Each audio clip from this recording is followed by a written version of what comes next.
trabalhar mais não quer dizer que você vai ser mais produtivo. Pelo contrário, trabalhar mais significa burnout.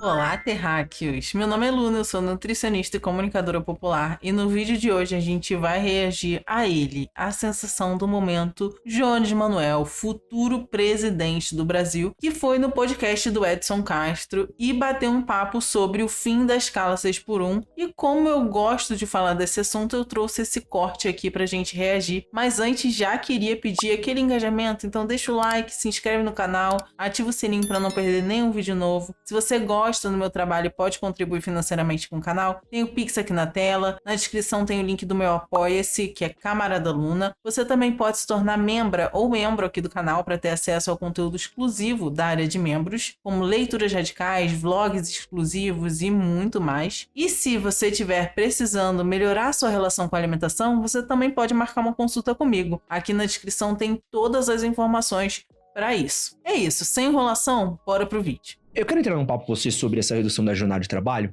que é uma parada que eu acho que tem uma disparidade, que é sempre onde entra no tema polêmico dessa questão. Eu já não acho que tem nenhum tema polêmico nessa questão. Polêmica é a escala 6x1 ainda existir nos dias atuais. Isso aqui é polêmico. Você citou o Zafari, que eu acho um exemplo muito bom. Os caras tinham jornada 10x1.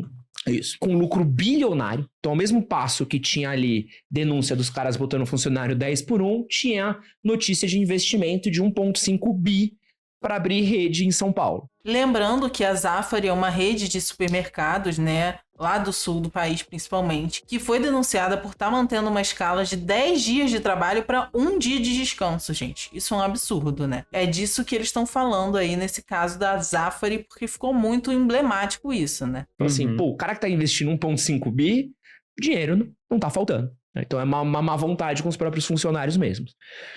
Então a gente sabe que hoje, se eu não me engano, não vou ter um número de cabeça aqui, parte das pessoas que trabalham na 6x1, acho que 40 e tantos por cento, são de grandes redes, de grandes farmácias, mercados, etc. Só que a gente ainda tem o micro e o pequeno empreendedor, a gente tem o comércio local, a padaria, o barzinho, que é esse empreendedor que ele já está sufocado, né? Que é o cara que é o cara que paga mais imposto, é o cara que está ali no limite.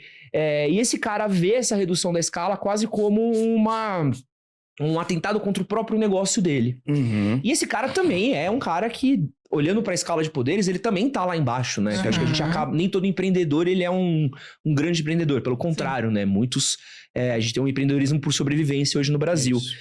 Como fazer com que o fim da escala 6x1, ele também não quebre esses pequenos negócios de família e de bairro que a gente tem hoje? É muito engraçado, né? Que sempre que nós, trabalhadores, vamos exigir um direito nosso, uma melhoria na nossa qualidade de vida, como uma redução de horas de trabalho semanais, né? Isso é sempre colocado como, meu Deus, vai quebrar a economia. Quando existiam crianças trabalhando e a gente quis que crianças não trabalhassem mais, também falaram que ia quebrar a economia. Quando a gente quis dar licença maternidade para as mulheres que estão gestantes, para elas poderem amamentar e cuidar dos seus filhos nos primeiros 6 meses pós-parto, também foi falado que ia quebrar a economia. Então, qualquer melhoria para a classe trabalhadora, pelos patrões, vai ser considerada que vai quebrar a economia, né, gente? Só que a prática nos mostra que é bem diferente. Em vários países que a galera adora usar de exemplo, países que se dizem desenvolvidos, né, no mundo, na Europa, no Ocidente, tiveram redução da escala de trabalho e tiveram uma produtividade entre seus funcionários muito maior, porque trabalhar mais não quer dizer que você vai ser mais produtivo, pelo contrário, trabalhar mais significa burnout. Trabalhar mais significa o Brasil ter um dos índices de ansiedade maiores do mundo. Se não é o mais, se eu não estou enganada. Então, trabalhar mais não significa a economia ir melhor. Pelo contrário, a gente tem que se espelhar. Ah, mas é porque o Brasil não é desenvolvido. Gente, e aí? Até quando a gente vai ficar assim? Então, sempre vai ter um impedimento, porque nunca vai ser o suficiente. O nosso objetivo é que os trabalhadores que trabalham, né, nessa escala 6x1 tenham mais dignidade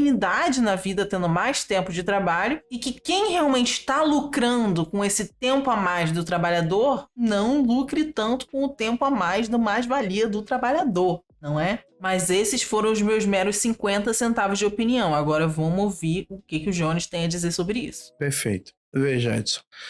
Qual é a questão central? Qual é o problema do pequeno, do micro e do médio comerciante? O problema principal. E a gente tem várias pesquisas e dados levantando isso. Não é o custo da força do trabalho, porque a maioria tem um número muito pequeno de trabalhadores, né? Sim. Então, por exemplo, a barbearia, que eu corto cabelo, faço a barba, tem 2 trabalhadores, né? O salão que eu faço as unhas tem 2 trabalhadoras, sabe? E por aí vai indo. A lojinha de açaí que eu gosto muito de ir no meu bairro tem 1 trabalhadora. Sim. Né? Então, qual é o grande custo desses negócios? É fundamentalmente um custo de acesso a crédito. Você tem várias pesquisas acadêmicas e pesquisas, inclusive, de órgãos diretamente ligados a isso, como o Sebrae, falando que a maioria dos micro, pequenos e médios chamados empreendedores, a grande reclamação é: eu não consigo crédito, e quando eu consigo crédito, é uma fortuna. Então, se um dia tu tiver a brilhante ideia de pensar assim, pô, vou expandir o Edson Castro Show e vou fazer aqui uma reforma e tal para triplicar esse tamanho. Vou no banco atrás de crédito, vou pegar 100 mil reais para fazer uma reforma, ampliar o meu negócio e tal, criar um hub de comunicação com espaço para outros comunicadores e tal. Se for pegar 100 mil de crédito, é quase impossível no Brasil, tu, com a taxa de juros média do financiamento, não pagar no mínimo 150 mil por cima. É quase impossível. E aí, 150 mil por cima, no crédito de 100 mil, eu tô sendo generoso, viu? Tendencialmente, tu vai pegar 100 mil, vai pagar 200, 210, 230.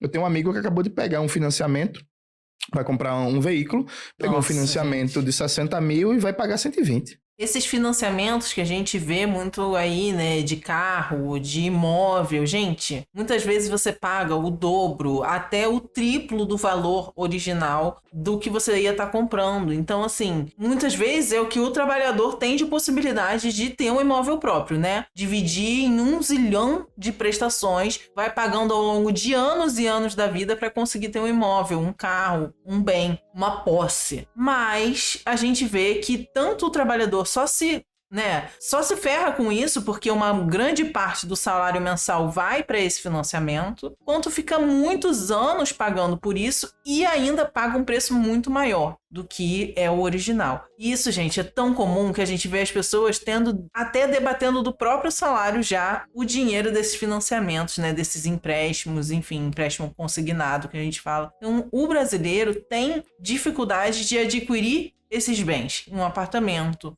um imóvel, um carro. Esses financiamentos dão a mão na roda. Porém, nada vem de graça, né? Então, os juros que vai vir em cima disso é absurdo. E aí, o trabalhador só se encalacra mais. Ou seja, o que mais afeta os pequenos e médios empreendedores não são os funcionários, e sim esses critérios, como o Jones está falando, de financiamento, que é algo que as empresas grandes têm muito fácil, que a gente vê aí, o que mais tem é financiamento.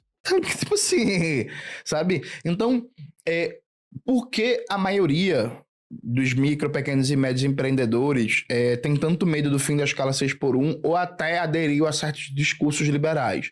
Porque a maioria do que se chama de esquerda no Brasil os abandonou e não tocou no ponto central para eles. Polêmica, né? Polêmica. No Brasil, o governo FHC fez uma privatização em massa do mercado bancário, aliás, do setor bancário, né? Privatizando vários bancos públicos com a desculpa que a privatização iria aumentar a concorrência, baixar a taxa de juros e o spread bancário. O que a privatização fez foi concentrar na mão de 5 bancos o mercado bancário brasileiro. 85% do mercado bancário brasileiro é concentrado por 5 bancos: Bradesco, Itaú, Santander, Banco do Brasil e Caixa. Desses, 2 são públicos, né? Banco do Brasil e Caixa, mas são bancos públicos que, na prática, atuam como bancos privados dentro de um cartel bancário, mantendo taxa de juros muito alta. Exatamente. Em algumas modalidades de crédito, inclusive, o Banco do Brasil está cobrando juros mais altos até que o Itaú. Sabe? Assim, o grau de absurdo que está colocado. E aí fez com que o pequeno comerciante no Brasil ele tenha uma carga tributária muito alta, porque no Brasil existe uma carga tributária alta, mas não para todo mundo. É falsa essa ideia que brasileiro paga muito imposto. Nós, trabalhadores, pagamos muito mais imposto do que uma galera que ganha muito dinheiro, proporcionalmente falando, né? Eu lembro sempre de uma fala do Eduardo Moreira sobre o imposto, né? Sobre terras.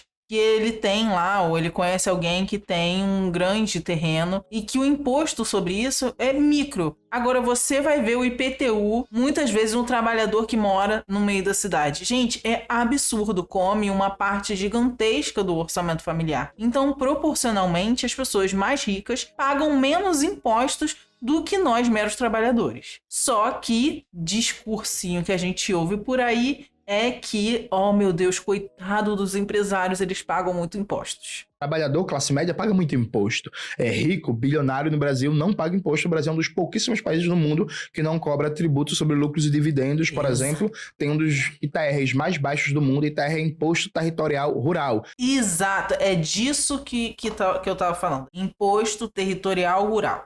Então, o agronegócio todinho paga um ITR que é menor que o IPTU da cidade de São Paulo.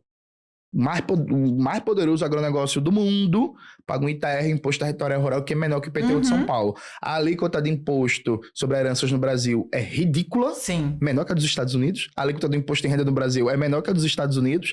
A gente não cobra lucros e dividendos, os Estados Unidos cobra. O ITR do Brasil é menor que o dos Estados Unidos. O imposto sobre consumação de luxo no Brasil é menor que nos Estados Unidos. Não tem PVA para jatinho, para helicóptero, não tem sobretaxas para quem compra caviar, importa avião francês e por aí vai. E eu tô citando os Estados Unidos, gente, porque normalmente aquela desgraça é conhecida como o país símbolo do liberalismo econômico, viu? Sim. Lembrei do Bolsonaro abaixando o imposto sobre o jet ski, né, gente? Quem compra jet ski? Quem é que compra jet ski que você conhece? Você conhece alguém que tem um jet ski? Porque eu não conheço. Não conheço ninguém que tenha piscina em casa, quanto mais um jet ski. Então, no país símbolo do liberalismo econômico, se cobra uma tributação muito maior em cima de ganhos de capital, de altas rendas, de consumo de luxo, do que no Brasil. Então, rico não paga imposto. Você, trabalhador, você, classe média, paga muito imposto. Então, não se fez uma reforma tributária que realmente desonere o consumo, o micro e o pequeno comerciante ou empresário, como quiser chamar, e não se enfrentou o gargalo do crédito. Então, hoje no Brasil, o melhor meio de tranquilizar o micro e o pequeno é dizer assim, meu irmão, minha irmã, a gente vai começar a enfrentar esse cartel bancário, vai tirar os bancos públicos do cartel, vai começar a baixar a taxa de juros das diversas modalidades de crédito, baixar o spread bancário, vai atuar uma política monetária do Banco Central para começar um movimento de baixa consistente e sustentável da taxa de juros, da taxa Selic. E a gente vai atuar para aprovar normativas, tanto do ponto de vista do Conselho Monetário Nacional e do Banco Central, como do ponto de vista de legislação nacional, para impedir, por força da lei, taxas de juros superiores a 30% ao ano. Porque, veja, vários países do mundo têm isso. A Inglaterra, de novo, gente... Olha que país socialista, gente. A Inglaterra. Contém ironia, né? Jones é comunista. Não tô citando a Cuba, a Coreia Popular, não, a União Soviética. A Inglaterra tem um limite, eu não vou lembrar de cabeça agora, mas eu acho que é um limite de no máximo 80% de taxa de juros em cima do financiamento. No Brasil, um financiamento de cheque especial, ele pode chegar a 200%. 200%.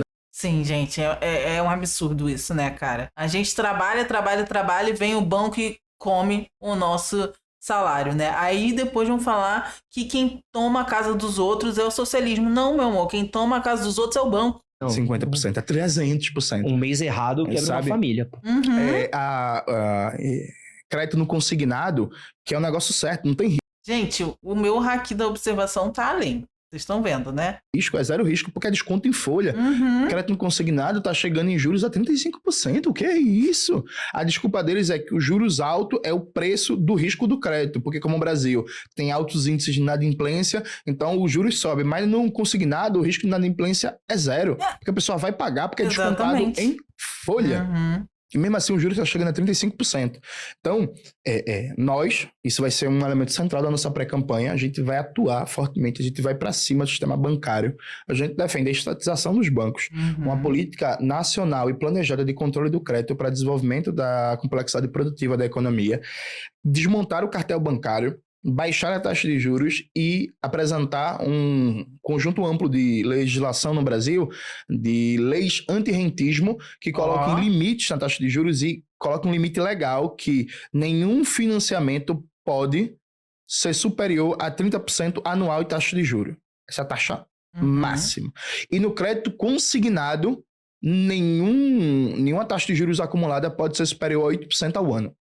Tá bom demais. E trabalhar na perspectiva de criar força política para estatizar o setor bancário e fechar a conta de capitais do Brasil e acabar com a especulação no mercado cambial, porque nenhum país na história da humanidade desenvolveu indústria, complexidade produtiva, empregos bons, sem controlar o setor bancário. E quando você deixa o setor bancário livre de controle, ele faz com que a economia seja o que é a economia brasileira, uma economia rentista, né? A economia dos juros altos, do tigrinho, da Bet, do OnlyFans e por aí vai. Exatamente, gente. Se a gente também for parar para pensar no FIES, né, nos financiamentos estudantis, que hoje em dia não tem só do governo, os bancos também têm seus financiamentos. Então, todos esses bancos aí que o Jones falou, Santander, Itaú, Banco do Brasil, Bradesco, todos eles têm financiamento estudantil. Então você entrou na faculdade através ou do FIES, que é um financiamento do governo, ou de um financiamento de qualquer um desses bancos, você tá ferrado. Você tá ferrado porque quando você se formar, quando você pegar o seu diploma, você já vai sair para o mercado de trabalho com uma dívida gigantesca. Quanto mais se a gente for falar dos cursos de medicina, né, que são altamente procurados, que tem pouquíssimas vagas, logo as pessoas vão procurar fazer nas faculdades particulares e não tem dinheiro para pagar, vão procurar um financiamento e vão se endividar. Então, que qualidade de vida que a gente está oferecendo para as pessoas se elas não conseguem nem começar a carreira delas sem se endividar? E é por isso também que nesse canal, além do fim da escala 6x1, a gente também defende o fim do vestibular e educação gratuita e de qualidade para todos. Tá bom? E também apoiamos a pré-candidatura de Jones Manuel para deputado estadual lá em Pernambuco. E era esse o recado que eu tinha para dar no vídeo de hoje. Eu espero que vocês tenham gostado desse corte. Se você chegou até o final do vídeo, já deixa o like, se inscreve no canal, ativa o sininho para não perder nenhum vídeo novo. Se você gosta do meu trabalho e pode contribuir financeiramente com o canal, aqui na tela tem o Pix, também tem o Apoia-se Camarada Luna, que o link está sempre aqui na descrição. Você também pode se tornar membra ou membro do canal para ter acesso ao conteúdo exclusivo da área de membros. E se você estiver precisando melhorar sua relação com a alimentação, você também pode marcar uma consulta comigo. Aqui na descrição tem todas as informações. É isso. Beijos e até a vitória!